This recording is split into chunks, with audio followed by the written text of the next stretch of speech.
Hello everyone. Today we will discuss the introduction to microprocessor. What is a microprocessor?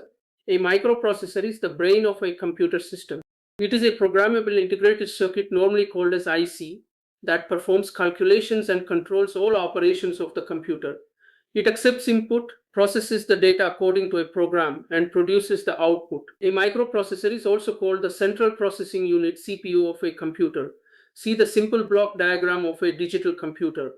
The microprocessor consists of three important parts: ALU arithmetic logic unit, control unit, register array. Arithmetic logic unit performs all arithmetic and logical operations like addition, subtraction, multiplication, AND, origin, NOT, XOR. Coming to input device, the computer receives data through input devices. Examples are keyboard, mouse. Coming to control unit, it controls all activities of the computer. It coordinates communication between CPU, memory, and input-output devices. Coming to register array, very small storage locations located inside the processor. They temporarily store data, address, and intermediate results. Next block is memory unit. Memory stores everything that the processor needs while executing a program. The processor continuously exchanges data with memory like RAM and ROM. Next block is output device. After processing, the result is sent to output devices. A microprocessor is the brain of a digital computer.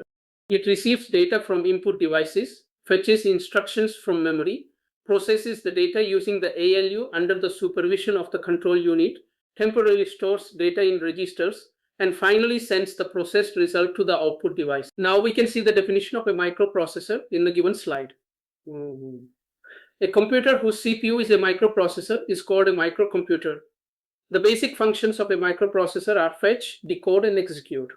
Fetch, the microprocessor fetches the instructions from the memory. Decode, decodes the fetched instructions and understands it.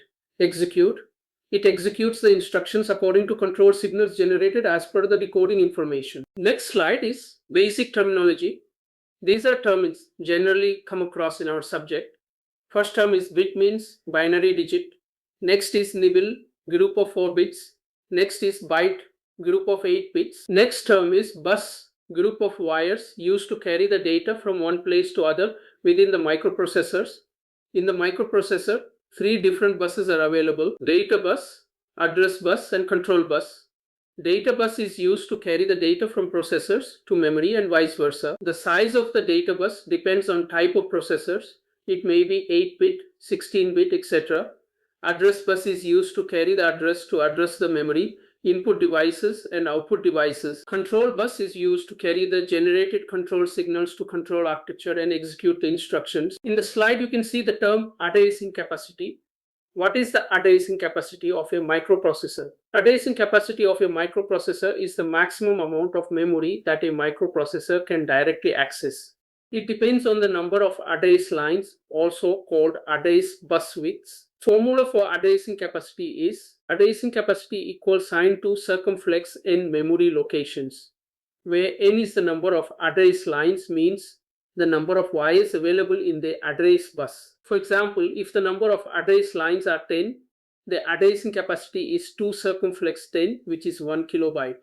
If the number of address lines are 16, the addressing capacity is 2 circumflex 16, which is 64 kilobytes. The 8086 is having 20-bit address bus. So the addressing capacity of 8086 is 1 megabyte.